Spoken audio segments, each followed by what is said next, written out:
Hola, ¿cómo están? Hoy vamos a hablar de los macro y microelementos. Entonces, se han descrito aproximadamente 20 minerales que son esenciales para el hombre, según las cantidades que sean necesarias y se encuentren en los tejidos corporales.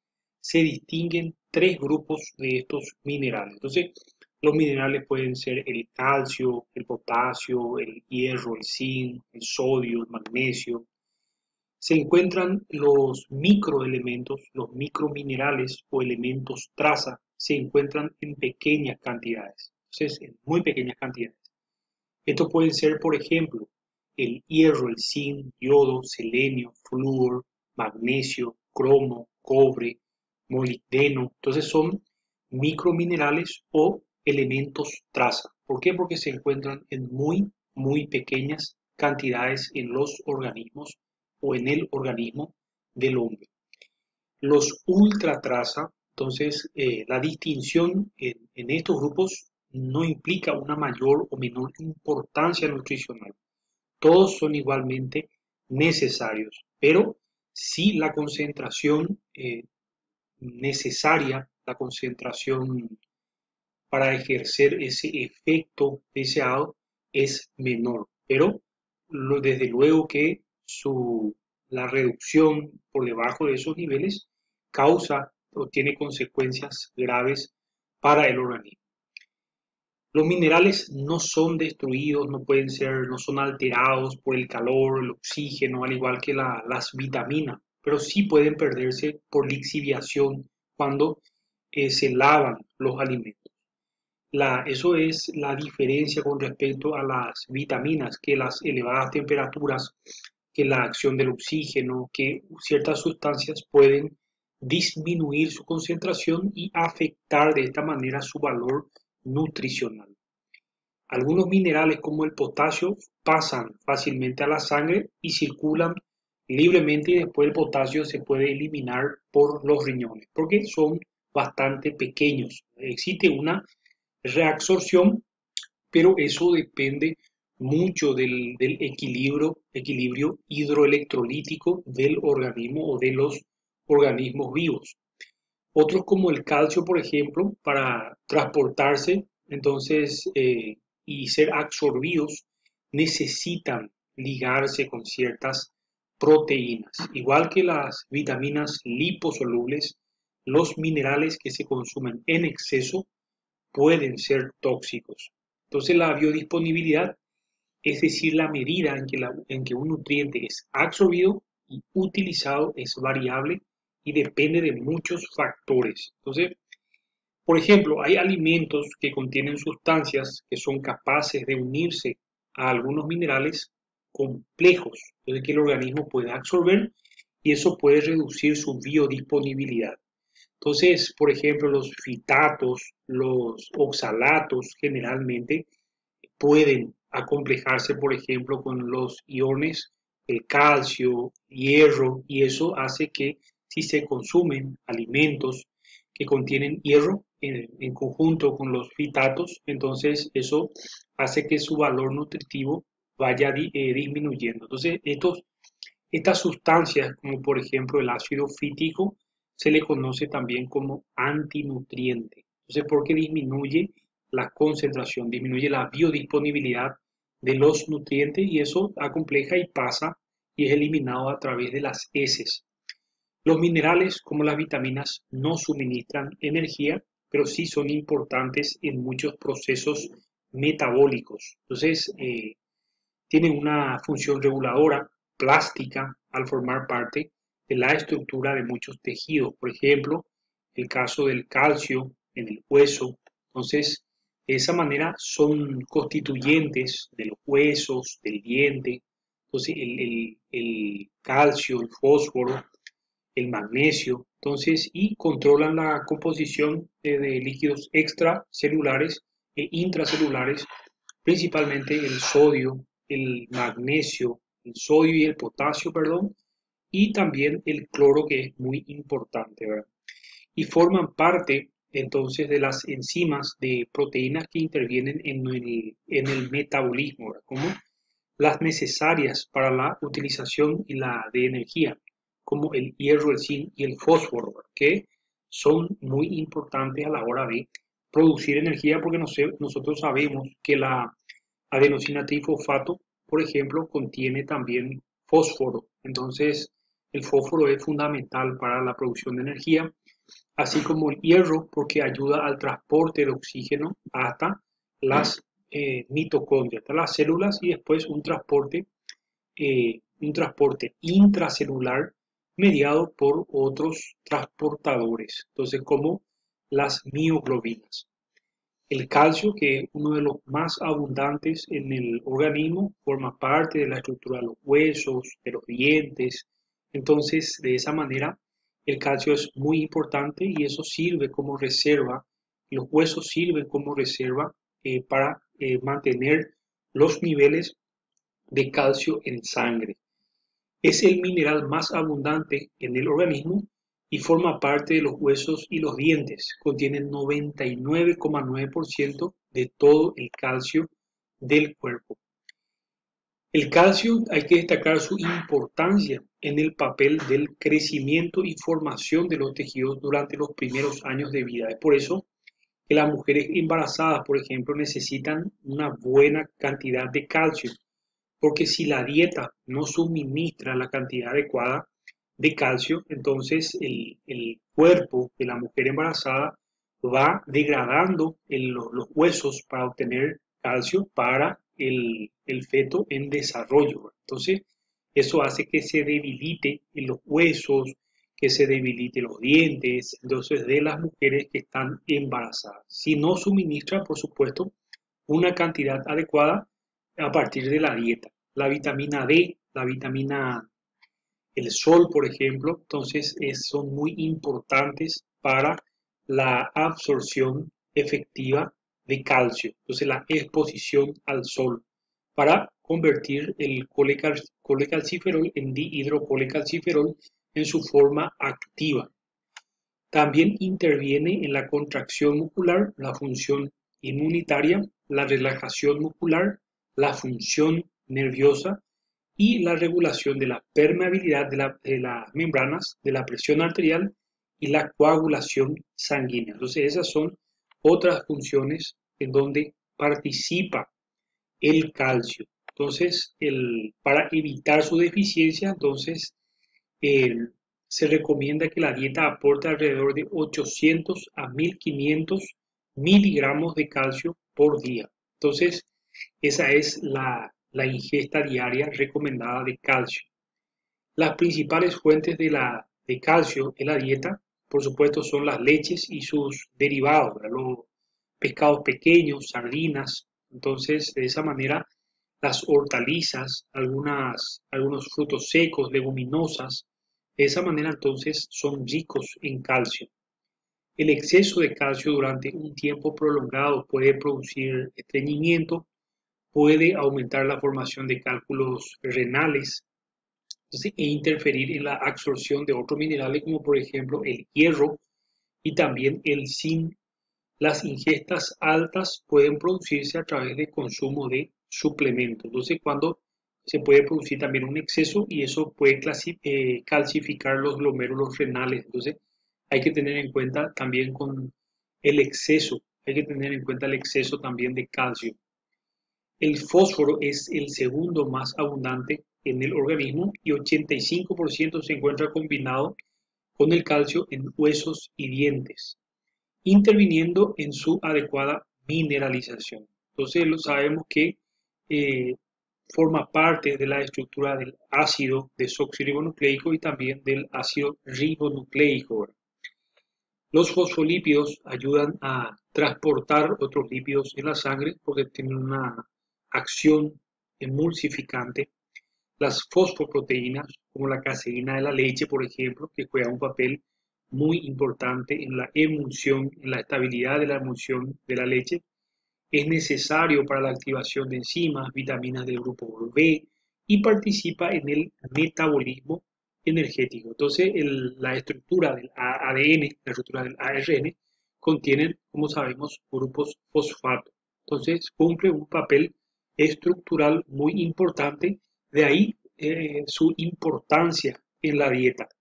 Se encuentra principalmente en los alimentos en los que las fuentes de proteínas de origen animal, carne, pescado, huevos, lácteos, legumbres y frutos secos, entonces son fuentes importantes de fósforo. Casi su deficiencia es desconocida. Además, se añaden fosfatos a muchos alimentos procesados. Dietas con una adecuada cantidad de energía y proteína aportan cantidades significativas de fósforo. La ingesta recomendada se ha estimado para un adulto entre 700 miligramos por día. Concentraciones altas pueden reducir los niveles de calcio e incrementar la pérdida de la masa ósea. Si la ingesta de calcio es baja, la óptima relación calcio-fósforo en la dieta es 1.3/1. 1.3 sobre 1, esa es la relación adecuada de ingesta calcio-fósforo. La mitad del todo el magnesio que hay en el cuerpo se encuentra en el hueso como reservorio y participando en su adecuada mineralización. Cuando los niveles de calcio son bajos en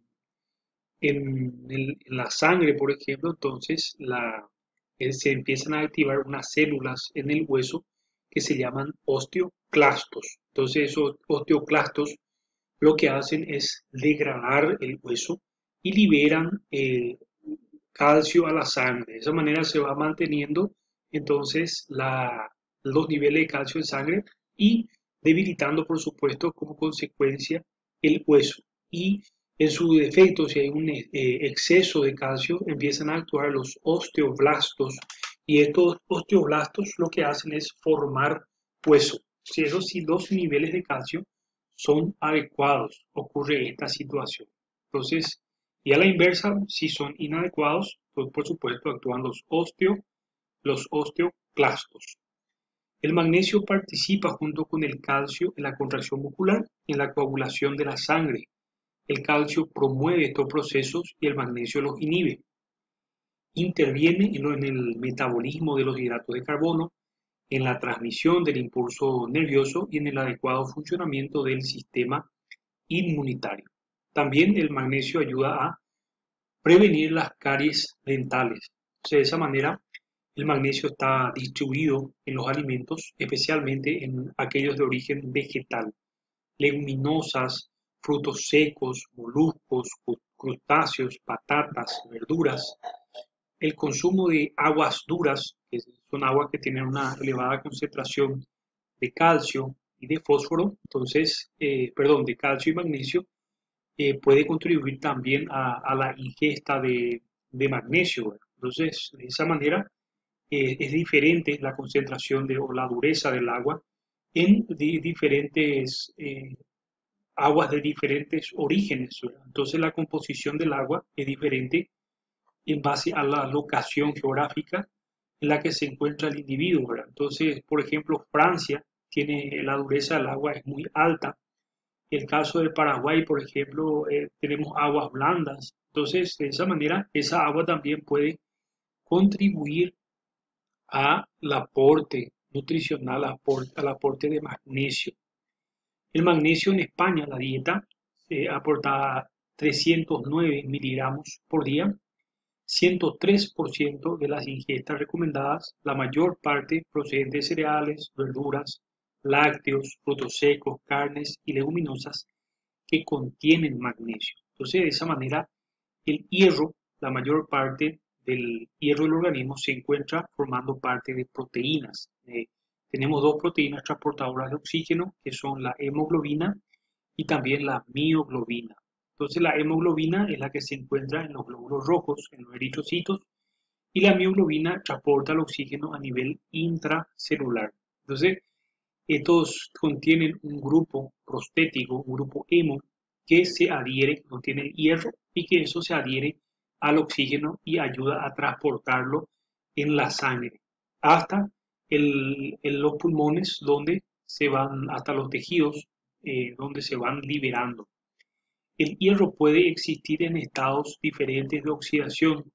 Tenemos dos formas, el hierro férrico, estado de oxidación más 3, el ion ferroso. más 2, por lo que puede actuar como cofactor de numerosas enzimas que intervienen en las reacciones de óxido-reducción del organismo. El hierro es almacenado en el hígado principalmente, entonces si es que hay un exceso, una ingesta bastante abundante de hierro. La falta de hierro es una deficiencia nutricional bastante común, ¿verdad? Entonces ahí en la imagen se puede ver un frotis de sangre donde existe una deficiencia de hierro. Cuando hay deficiencia se empieza a aclarar el centro de los eritrocitos. Entonces la mayoría de los eritrocitos son el centro, claro, es más grande. En mujeres en edad fértil la dieta no aporta suficiente cantidad de hierro, por lo que en estas circunstancias las reservas van disminuyendo. Entonces, y produce una anemia ferropénica. Las mujeres generalmente pierden mucho hierro a través de la menstruación, ¿verdad? Entonces, eso hace que generalmente necesiten una mayor cantidad de hierro. El hierro hemo, los de origen animal, entonces va formando parte de las proteínas, la hemoglobina, la mioglobina, y el hierro se absorbe mucho mejor en el que se encuentran los alimentos de origen vegetal. Tienen cantidades apreciables de hierro hemo, la sangre, las vísceras, el hígado, el riñón, el corazón, sangre rojas. La morcilla, por ejemplo, tiene una cantidad importante de hierro, aves, pescados.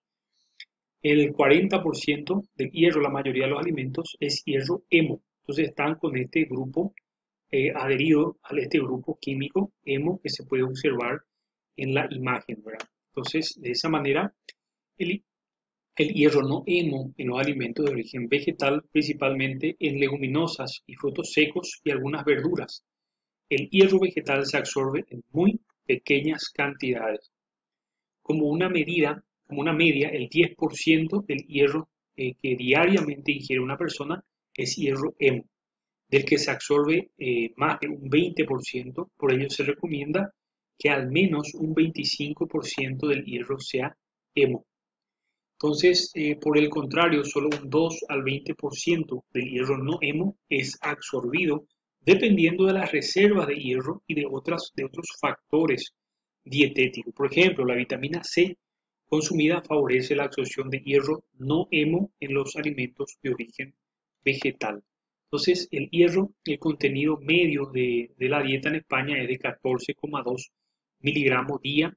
Un 38% procede de alimentos de origen vegetal. Entonces, el yodo, que es otro elemento bastante importante, se encuentra en la glándula tiroidea, siendo un constituyente esencial de las hormonas que regulan la temperatura corporal, la tasa metabólica, la reproducción, el crecimiento, la producción de células rojas o la función muscular y nerviosa.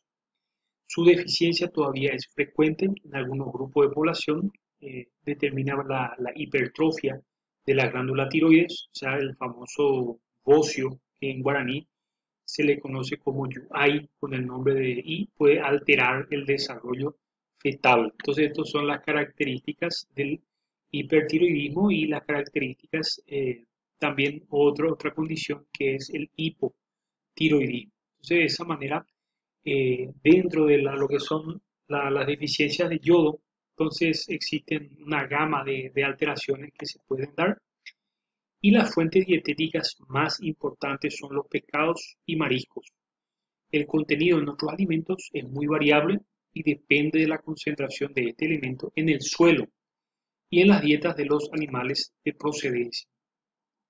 El zinc es un mineral muy versátil que forma parte de más de 100 enzimas que están relacionadas con el crecimiento, la vitamina A o la síntesis pancreática. Virtualmente todas las células contienen zinc, pero las mayores concentraciones están en el hueso, en la glándula prostática, en los ojos. Sin embargo, la mayor proporción, un 60% de todo el existente en el organismo, se encuentra en el tejido muscular, ya que este representa una parte muy importante de la masa celular. Es fundamental para el sistema inmune, para el crecimiento, el desarrollo, es esencial para mantener el sentido del gusto y por lo tanto el apetito, para facilitar la cicatrización de las heridas y para el normal desarrollo del feto, entre otras importantes funciones. El zinc se encuentra presente en gran número de alimentos, fundamentalmente con proteínas, siendo las carnes rojas, los pescados, la leche, las leguminosas buenas fuentes de este elemento. Las otras son especialmente ricas en zinc, entonces la fibra, los fitatos, los cereales pueden limitar su absorción. En los últimos años se ha producido un ligero descenso en la ingesta de zinc. Entonces, a pesar de este déficit dietético, las manifestaciones clínicas del déficit de zinc en general no son habituales y las existentes que afectan a personas de edad no están suficientemente detectadas. El selenio, que es otro elemento, es un antioxidante del organismo, trabajando junto con la vitamina E y la glutatión peroxidasa, previene la formación de radicales libres. Algunos de los estudios sugieren que su deficiencia puede aumentar el riesgo de padecer enfermedades coronarias y algunos tipos de cáncer. En cuanto al selenio, se encuentra en alimentos ricos en proteínas, carnes, pescados, cereales. El contenido en selenio en los alimentos de origen vegetal varía según la concentración de este mineral en el suelo. El sodio, entonces, una sal, cloruro de sodio, ha sido muy bien apreciada, entonces se adiciona a los alimentos para poder darle un sabor, para poder conservar también en algunos casos, pero está muy relacionada con la presión arterial. Entonces hay que tener mucho cuidado con la ingesta de cloruro de sodio. Todos los líquidos del cuerpo contienen sodio, incluso la sangre, y su papel es crítico para el balance hídrico. El sodio es el principal catión de los líquidos extracelulares del organismo. Es necesario para la transmisión nerviosa y para la contracción muscular. El sodio se encuentra en los alimentos en forma natural, en cantidades bajas o añadido en forma de sal. Entonces, de esa manera, nosotros tenemos la ingesta de sodio que tiene que ser reducida. Argentina, por ejemplo, ha limitado ya los saleros en los locales comerciales por la alta cantidad de personas, de pacientes con hipertensión arterial. Pues se han tomado medidas en ese sentido. Entonces, las conversiones para transformar sodio en sal, entonces aproximadamente 40% del sodio se multiplica por 0,4 por 2,54 de cloruro de sodio. Entonces, de esa manera, un mil equivalente de sodio 23 es igual a 58,5 miligramos de cloruro de sodio. Entonces, una cucharada de café contiene 5 gramos de sal, 200 miligramos de sodio. El potasio ejerce una acción complementaria a la del sodio en el funcionamiento de las células, pero a diferencia de este, el potasio es el principal catión intracelular y el sodio es el principal catión extracelular. De esa manera, la concentración intracelular de potasio equivale a 150 miliequivalentes por litro y la concentración extracelular de potasio es de 4 miliequivalentes por litro. Juega un papel importante en el mantenimiento del balance hidroelectrolítico y de la integridad celular en la transmisión nerviosa y en la contracción celular. Las necesidades diarias se estiman alrededor de 3.500 miligramos para un adulto. Las principales fuentes de potasio son las frutas, verduras, hortalizas, plátanos, banana, frutos secos, leguminosas, cacao, chocolate, leche y especialmente el café liofilizado.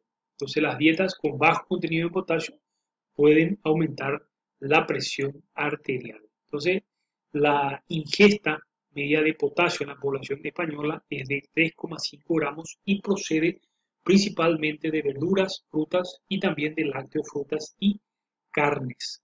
De esa manera, eso es todo. Muchas gracias.